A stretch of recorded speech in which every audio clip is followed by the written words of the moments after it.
दोस्तों yes bank की बात तो यस बैंक ने अपने क्वार्टर 2 के रिजल्ट को डिक्लेयर कर दिया है और रिजल्ट अगर आप देखें तो ईयर ऑन ईयर बेसिस पे तो काफी शानदार है, लेकिन क्वार्टर ऑन क्वार्टर बेसिस पे रिजल्ट के अंदर कमी रह गई है। तो इसके पीछे क्या वजह है उसको समझने की कोशिश करेंगे और क्या इस रिजल्ट के बाद मंडे को शानदार तेजी आ सकती है या फिर स्टॉक के अंदर गिरावट होगी। अब आप समझ सकते हो कि ये जो रिजल्ट की जो संभावना हमने व्यक्त की थी बिल्कुल वैसा ही रिजल्ट है, यानी जो ब्रोकरेज हाउस की तरफ से जो अंदाजा लगाया गया था उसके आसपास रिजल्ट रहा है। वैसे देख सकते हो कि इस बार प्रॉफिट थोड़ा सा कम जरूर हुआ है, उसके पीछे रीजन है उसको भी समझेंगे और क्या इस रिजल्ट के बाद अब यस बैंक में इन्वेस्टमेंट का मौका बनता है या फिर यस बैंक से निकला जाए। तो इन सारी बातों को समझने की कोशिश करेंगे। कंपनी ने एनपीए कितना कम किया है, क्या वाकई में बहुत मजबूत यस बैंक हो चुकी है या फिर अभी भी कुछ कमी बाकी है। फ्राइडे के कारोबार की बात करें तो फ्राइडे को स्टॉक ने शानदार प्रदर्शन किया है, यानी आप देख सकते हो कि रिजल्ट के पहले काफी अच्छी एक्टिविटी देखने को मिली, काफी जबरदस्त वॉल्यूम में कामकाज भी हुआ। स्टॉक की शुरुआत 17.10 पर हुई तो शुरुआत पॉजिटिव हुई क्योंकि गुरुवार की क्लोजिंग 17.05 के आसपास थी। इंट्राडे में 17.85 का हाई बना, स्टॉक काफी अच्छा दौड़ा, लेकिन जो लो है वो 17.05 का है, यानी गुरुवार की क्लोजिंग तक स्टॉक आए फ्लैट ट्रेड किया लेकिन गिरावट नहीं हुई। अंत में क्लोजिंग 17.35 के आसपास रही जहां पे 1.76% की तेजी देखने को मिली। तो ये तेजी कम, इसके पीछे की बाजार में भी गिरावट का माहौल बना, उसका असर देखने को मिला। अब यहाँ पे कंपनी ने अपने क्वार्टर 2 के रिजल्ट का ऐलान कर दिया है। कंपनी का जो नेट प्रॉफिट है 225.21 करोड़ के आसपास है, जहाँ पे 47% की क्वार्टर ऑन क्वार्टर बेसिस पे तो नहीं बल्कि ईयर ऑन बेसिस पे वृद्धि देखने को मिली है। क्वार्टर ऑन क्वार्टर बेसिस पे कमी रह गई है, तो देख सकते हो कि ईयर ऑन बेसिस पे तो रिजल्ट बेहतर रहा है। अब आप ये देख ही सकते हो कि पिछले साल सेम क्वार्टर में 152 करोड़ के आसपास ही इनका प्रॉफिट था, लेकिन अगर आप क्वार्टर ऑन क्वार्टर बेसिस में देखें तो 34% की गिरावट हुई है। बैंक के देख सकते हो कि एनपीए में भी अच्छी खासी रिकवरी हुई है। देख रहे हैं एनपीए कम हुआ है, जो ग्रॉस एनपीए वो 2% के आसपास है और जो नेट एनपीए है वो 0.9% के आसपास, यानी 1% से भी नीचे गया है। तो अगर पूरा ग्रॉस एनपीए की बात करें तो इस समय आप देख सकते हो कि 4319.03 करोड़ के आसपास सितंबर 30 के दौरान, और जो नेट एनपीए कंपनी का है वो 27,419.11 करोड़ के आसपास रहा है 30 सितंबर की बात करें तो। बैंक ने इस बार भी प्रोविजन रखा है, देखो तो करीब 500.38 करोड़ का प्रोविजन रखा गया है। पिछले साल सेम क्वार्टर में 582.81 करोड़ का प्रोविजन था, तो उसमें 14% की कमी आई है, लेकिन बड़ा प्रोविजन इस बार भी रखा गया है। बैंक का जो प्रोविजन कवरेज रेशियो यानी पीसीआर है वो 56.4% के आसपास है। लास्ट क्वार्टर में ये 48.4% के आसपास था। यस बैंक की जो देखें तो जो लैंडर्स डिपॉजिट ग्रोथ है उसमें 17.2% की बेसिस पे वृद्धि देखने को मिल रही है और 6.8% की वृद्धि क्वार्टर ऑन क्वार्टर बेसिस पे जो 2.34 लाख करोड़ के आसपास रहा है। और बैंक का एडवांस की बात करें यहाँ पे भी 9.5% की वृद्धि है ईयर ऑन बेसिस पे और 5.2% की वृद्धि रही है क्वार्टर ऑन क्वार्टर बेसिस पे जो 2.20 लाख करोड़ के आसपास रहा है। तो ये अच्छी बात है कि डिपॉजिट और यहाँ पे देखें तो इसका एडवांस दोनों ही बढ़े कंपनी के। बैंक की नेट इंटरेस्ट इनकम 1925 करोड़ के आसपास है, जहाँ पे देखो 3.3% की ईयर ऑन बेसिस पे वृद्धि देखने को मिल रही है। और नेट इंटरेस्ट मार्जिन देखें एनआईएम तो उसमें 2.3% की गिरावट देखने को मिली है जो 30 बेसिस पॉइंट के आसपास है और क्वार्टर ऑन क्वार्टर बेसिस पे 20 बेसिस पॉइंट के आसपास था।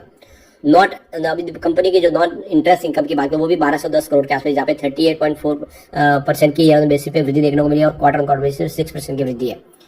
अब यहाँ पे एक बार हम इस रिजल्ट को अच्छे से समझेंगे, यहाँ पे ईयर ऑन बेसिस पे रिजल्ट कैसा रहा है और क्वार्टर ऑन क्वार्टर बेसिस पे रिजल्ट कैसा रहा है।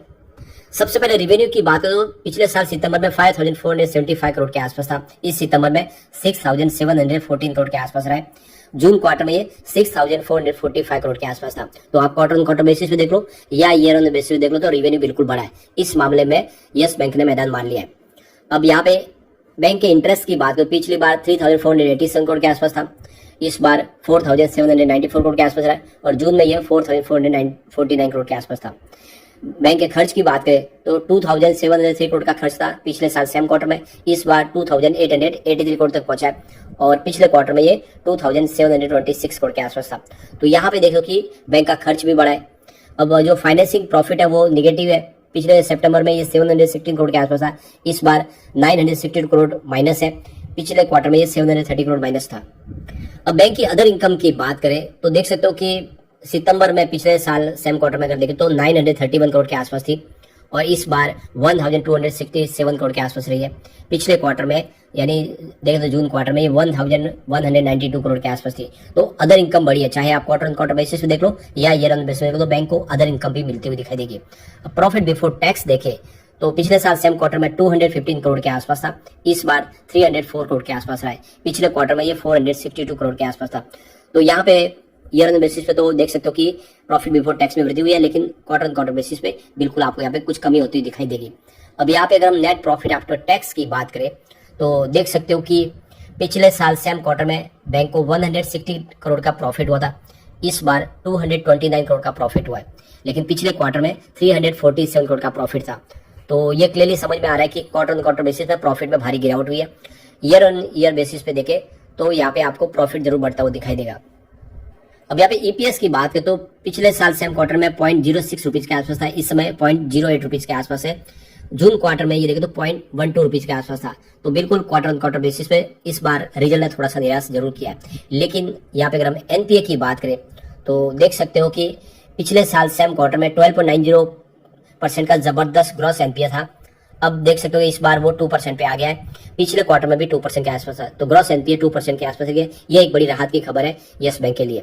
नेट एनपीए की बात करें तो पिछले साल सेम क्वार्टर में 3.60% के आसपास था, इस समय वो 0.90% के आसपास गया, यानी 1% से भी नीचे उतर गया। वैसे पिछले क्वार्टर में ये 1% था। तो ये एक बहुत बड़ी जीत हुई है यस बैंक की। यस बैंक ने अपने एनपीए को काफी कम कर लिया, 1% से भी नीचे लाया। तो इस मामले में यस बैंक ने अपनी जीत दर्ज की है। तो कुल मिला के देख सकते हो कि रिजल्ट इस बार थोड़ा सा निराशाजनक जरूर है, क्योंकि पिछला क्वार्टर के मुकाबले ये कमजोर है।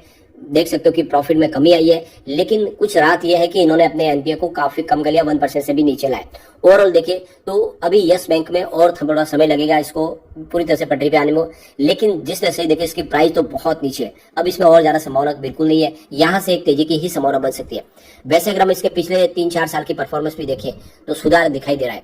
देख सकते हो कि रेवेन्यू 2019 में जहाँ पे 34,299 करोड़ के आसपास था, वो देख सकते हो कि 2022 तक काफी कम हुआ और 22,424 करोड़ के आसपास आए, लेकिन 2023 में बढ़ के 26,827 करोड़ के आसपास पहुंचा है। तो रेवेन्यू फिर से बढ़ना शुरू हुआ है। उसी तरह से अगर प्रॉफिट की बात करें तो देख सकते हो कि 2019 में बैंक को 1709 करोड़ का प्रॉफिट था, लेकिन 2020 में 16,433 करोड़ का भारी लॉस हुआ था और बैंक उस समय डूब चुकी थी। उसके बाद में इसकी रिकवरी शुरू हुई है। वैसे 2022 में 1064 करोड़ का प्रॉफिट था, इस बार 2023 में 736 करोड़ का प्रॉफिट हुआ है। ओवरऑल प्रदर्शन अच्छा है, नेटवर्थ भी लगातार बढ़ रहा है। ये देख सकते हो कि 2020 में जहाँ पे 21,695 करोड़ के आसपास था बैंक का नेटवर्थ, वो 2023 तक बढ़ के 40,718 करोड़ तक पहुंच गया। तो ये आंकड़े उत्साहवर्धक है और रिजल्ट इस बार मिक्स है, ये बात तो क्लियरली समझ में आ रहा है, क्योंकि क्वार्टर क्वार्टर बेसिस पे प्रॉफिट गिरा है। तो इसकी वजह से हो सकता है कि थोड़ा सा नेगेटिव इफेक्ट देखने को मिले। और वैसे भी यस बैंक को लेकर काफी ज्यादा ब्रोकरेज हाउस है वो हमेशा नेगेटिव बने हुए, तो इसको बढ़ा चढ़ा के पेश करेंगे तो इसकी असर नेगेटिव बन सकती है, थोड़ी गिरावट हो सकती है। लेकिन डिप में ये खरीदारी का मौका, जितना नीचे गिरे आप यस बैंक में खरीदारी करें, आने वाले इसमें यस बैंक आपको मालामाल कर देगा। लेकिन फ्रेंड, कोई भी इन्वेस्टमेंट करने से पहले अपने फाइनेंशियल एडवाइजर से ले ले या अपना खुद का रिसर्च करें।